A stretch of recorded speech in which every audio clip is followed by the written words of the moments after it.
Magandang araw sa inyong lahat mga bro. So meron pala tayong ginagawa ngayon na isang Kawasaki NS150. Ang problema po nito ay ang primera matino, ang segunda tresera para siyang kahit naka-clutch ka, dumadamba siya.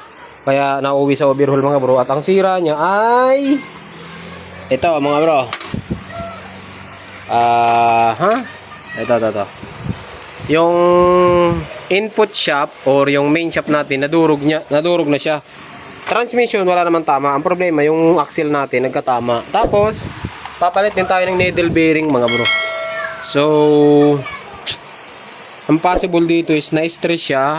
Hindi naman mahigpit yung kadena. Isa pa yun mga bro, pagka sobrang higpit ng kadena, nadadali yung transmission bearing. Pero nadating naman sa point na nasisira talaga ito. Ang mga ganito mga bro.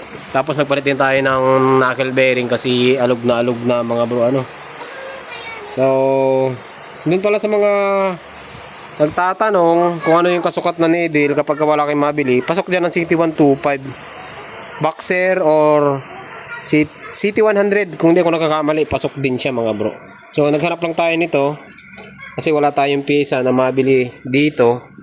So kailangan natin palitan tong shafting na ito mga bro, isang assembly. Okay, tapos yung connecting rod wala naman tama. Yan, piston wala naman tama, yung block wala naman tama mga bro. Yun lang talaga yung nadali sa kanya, yung ito. Ayan o. Pwede naman itong ipamachine shop pagka wala kayong mabili. Pero marami naman kasi mga bro nagpa-parts out. Maraming nagpa-parts out ng Rouser. Maghanap na lang kayo ng parts out para makamura kayo.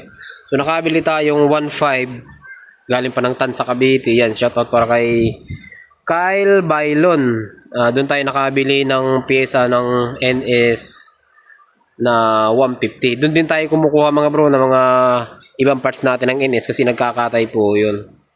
Kasi yung ibang mga tropa natin yan, kay Shally Yang, hindi na kasi siya nagkakatay ng Kawasaki, bihira na.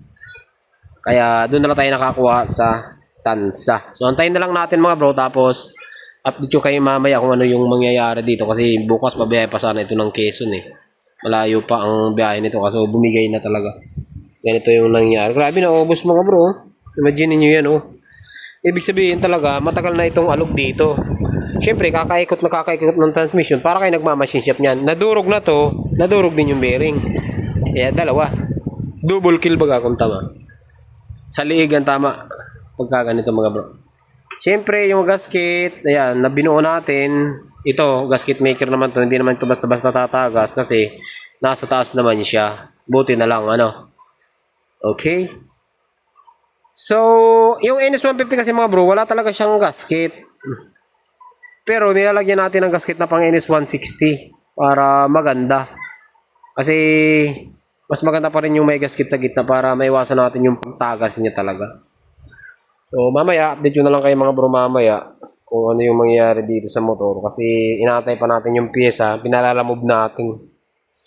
Yun ang mahirap dito sa atin mga bro, wala kasi tayong mabiling nakantok ka na dyan wala kasi tayong mabiling pyesa dito kung may pyesa ito mga bro, 2 oras lang tapos na to, lahat kanina pa kami, umaga, alas 10 yata bro, kalas na to alas 10, alas 3 na mga bro, mag-alas 4 na ay, inabot pa tayo ng init.